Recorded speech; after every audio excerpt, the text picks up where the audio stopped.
Assalamualaikum warahmatullahi wabarakatuh. Hai adik-adik, selamat pagi. Hari ini kita belajar tema 3, subtema 4, pembelajaran 2 ya. Nah, kita belajar bersama-sama, kita simak video selanjutnya. Hari ini semua anak bergembira. Mereka diajak Pak Guru bermain bola. Pak Guru membagi siswa menjadi 2 kelompok, kelompok putra dan kelompok putri. Setiap kelompok memiliki jumlah anggota sama. Masing-masing kelompok berlomba bermain menendang, menangkap, dan melempar bola. Mereka harus bekerja sama dalam kelompoknya. Kelompok yang paling cepat adalah pemenangnya. Sebelum bermain, semua siswa melakukan pemanasan. Gerakan pemanasan dilakukan dari kepala sampai kaki. Nah, coba lakukan permainan itu dibimbing oleh gurumu ya. Nah, sekarang pilihlah kata berikut yang memiliki arti sama. Berilah tanda centang pada jawaban yang tepat. Kata yang pertama adalah kata menolong. Ada kata memilih, meminjam, dan membantu. Kira-kira kata yang memiliki arti yang sama dengan kata menolong apa ya? Membantu, ya benar. Yang kedua, kelompok. Ada tim, teman, dan saudara. Kata yang memiliki arti yang sama dengan kelompok yang mana?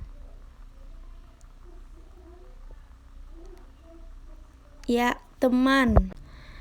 Kata yang ketiga, gembira. Tertawa, senang, dan luar biasa. Nah, yang mana memiliki arti yang sama dengan kata gembira?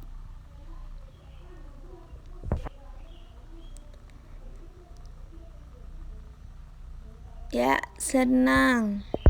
Kemudian keempat, putra. Ada putri, anak laki-laki, dan anak kandung. Nah, mana yang memiliki arti yang sama dengan kata putra? Ya, anak laki-laki. Yang kelima, ada bahagia, sedih, rukun. Mana kata yang memiliki arti yang sama dengan kompak? Ya, rukun. Rukun adalah arti yang sama dengan kata kompak. Diskusikan tentang isi teks dan pengamatan gambar pada awal pembelajaran. Apa penyebab suatu kelompok dapat menang? Tuliskan hasil diskusi kalian. Suatu kelompok dapat menang jika mereka bekerja sama. Dalam permainan itu, Pak Guru membagi siswa menjadi kelompok. Beberapa kelompok putra dan kelompok putri. Tuliskan nama anggota kelompok putra dan putri. Nah, sekarang kalian bisa menuliskan nama-nama teman kalian. Contohnya sebagai berikut. Kelompok putra, kelompok pertama. Nomor 1, Beni. Yang kedua ada Udin. Yang ketiga, Edo. Dan yang keempat, Reno. Kelima, Adi. Kemudian contoh kelompok yang kedua. Yang pertama, Faisal. Yang kedua, Humam. Yang ketiga, Bara. Yang keempat, ada Naufal. Dan yang kelima, Randy. Nah, sekarang contoh kelompok putri. Kelompok yang pertama, nama yang pertama ada Dayu. Yang kedua, Siti. Yang ketiga, Lani. Yang keempat, ada Mei. Dan yang kelima, Nina. Kemudian kelompok yang kedua, nama yang pertama Bella. Yang kedua, Raya. Yang ketiga, Dinda. Dan keempat, Asa. Yang kelima, Najwa. Berdasarkan pembagian kelompok di atas, tuliskan teman kamu yang termasuk laki-laki dan perempuan.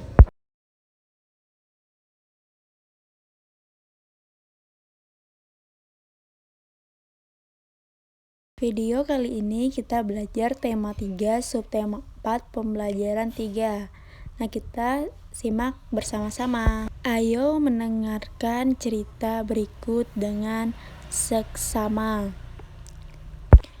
Gagak Sang Pembohong oleh Marpiah Astuti. Aku adalah burung gagak, makananku daging bangkai hewan lain. Bulu dan paruhku berwarna hitam. Suaraku berkoak membuat merinding siapapun yang mendengarnya. Walaupun aku makan daging, tapi aku juga suka menyantap telur burung lain. Ini adalah sepenggal kisahku. Di pagi yang cerah, 4 burung pipit sedang bercanda penuh keakraban. Beberapa saat kemudian, pandangan mereka tertuju ke arah dahan yang lebih tinggi. Di atasnya, seekor burung menengker memandangi mereka. Ia layaknya seorang raja yang bijaksana. Warna hitam yang membalut tubuhnya semakin membuatnya tampak berwibawa. Hai burung kecil yang lucu, aku adalah burung yang sedang tersesat. Aku meninggalkan wilayahku karena di sana banyak pemburu yang mengincar kami. Bolehkah untuk beberapa hari aku tinggal bersama kalian? Aku akan menjadi sahabat terbaik dan siap membantu kalian. Tentu, teriak burung pipit riang. Burung pipit senang. Ia langsung mengutarakan masalah yang sering menimpa mereka. Tampaknya mereka sangat percaya kepada gagak yang siap membantu. Kami sedih sekali. Setiap kali kami pergi mencari makan, telur-telur kami selalu dicuri oleh ular. Ungkap Pipit. Gagak mendengarkan dengan penuh seksama, sambil ia berpikir untuk melaksanakan niat jahatnya. Baiklah, serahkan saja urusanmu padaku. Silahkan kau cari makan dan aku akan berjaga agar telur-telurmu tidak dicuri lagi. Dasar burung ceroboh. Mereka sama sekali tidak berhati-hati, padahal aku baru saja dikenalnya. Sekarang saatnya aku menikmati telur-telur ini. Gagak merasa lapar lagi. Tanpa keraguan, telur-telur itu disantapnya. Saking lahapnya, tidak memedulikan di sekitarnya. Tanpa disadari, seekor cicak mengawasi perbuatannya.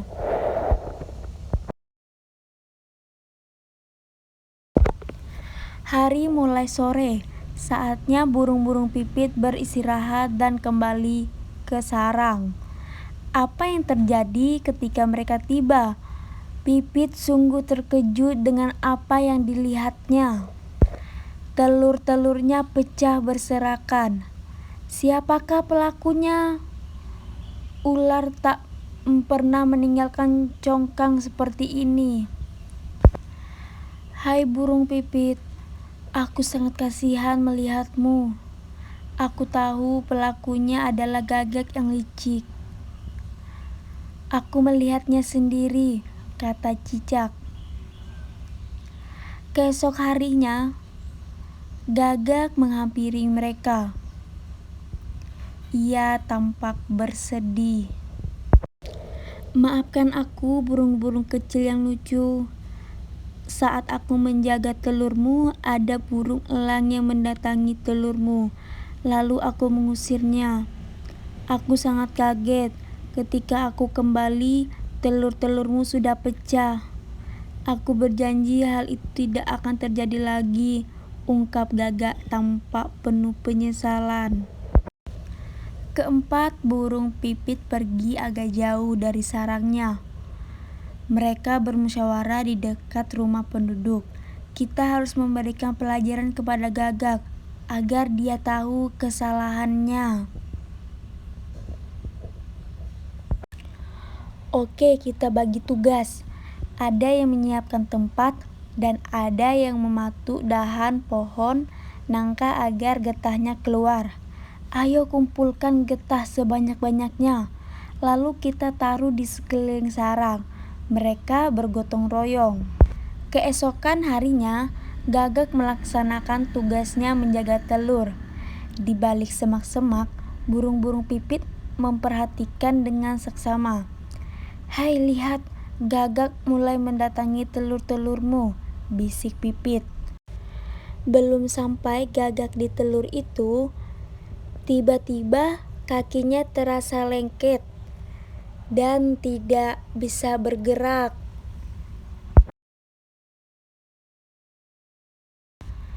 "Gagak, perbuatanmu sudah terungkap. Kamu tidak perlu mengelak. Jika benar ular yang memakan telur-telurku, pastilah dia akan menelannya dengan kulitnya. Kalaupun dimuntahkan, kulitnya pasti remuk. Cicak juga menjadi saksi atas perbuatanmu yang tidak terpuji itu," kata burung pipit. "Maafkan aku, burung pipit. Selama ini aku telah membohongi kalian. Aku telah memanfaatkan kepercayaan dengan memakan telur-telur kalian," kata burung Gagak. "Baiklah, kami memaafkan. Tapi kau harus berjanji untuk tidak mengulangi perbuatanmu lagi," kata burung pipit. Nah, sekarang coba kalian tulis pertanyaan berikut. Apa yang dilakukan sang Gagak? Sang Gagak mengkhianati kepercayaan burung pipit dengan memakan telur-telur mereka. Yang kedua, apa yang dilakukan burung pipit untuk menjebak sang Gagak? Burung pipit menaruh getah pohon nangka di sekeliling sarang mereka. Yang ketiga, apakah yang kamu peroleh pada kisah di dongeng Gagak Sang Pembohong? Kita tidak boleh mengkhianati kepercayaan yang sudah diberikan kepada kita. Kemarin, Siti dan teman-teman bermain bersama. Mereka membentuk kelompok putra dan putri. Nah, sekarang coba isilah petak-petak di bawah. Mendaftar adalah siswa perempuan. Menurun adalah siswa laki-laki. Contohnya seperti ini. Diskusikan dengan temanmu. Bagaimana sebaiknya sikapmu kepada teman yang berbeda jenis kelamin? Kita tidak boleh membeda-bedakannya. Kita harus saling menghormati. Hari ini, ibu guru memberikan pengumuman.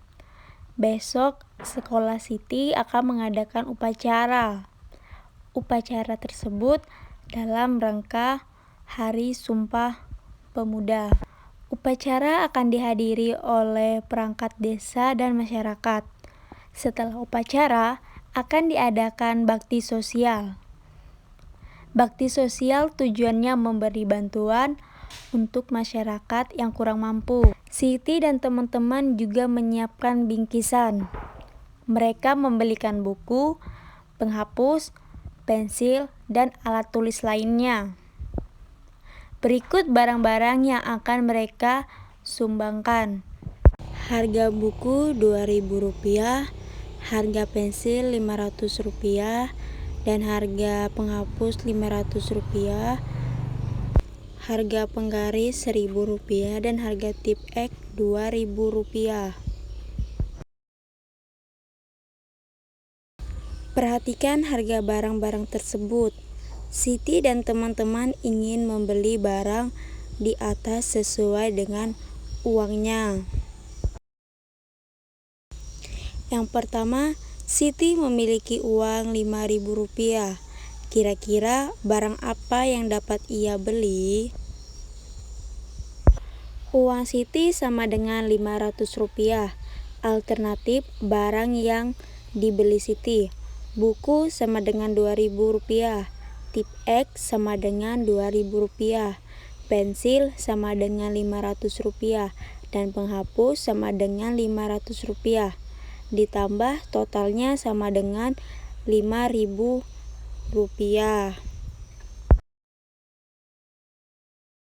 Jadi hasil alternatif barang yang dibeli Siti itu adalah buku, tip X, pensil, dan penghapus.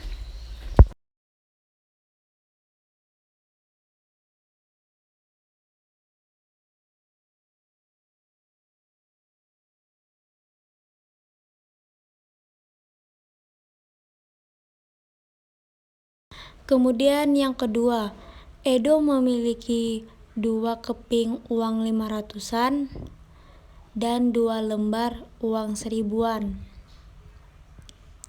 Barang apa yang dapat ia beli? Nah, sekarang kita hitung bersama-sama. Jadi uang Edo sama dengan Rp3.000. Alternatif barang yang dibeli Edo, buku sama dengan Rp2.000, pensil Rp500, penghapus sama dengan Rp500. Ditambah, jadi totalnya sama dengan Rp3.000.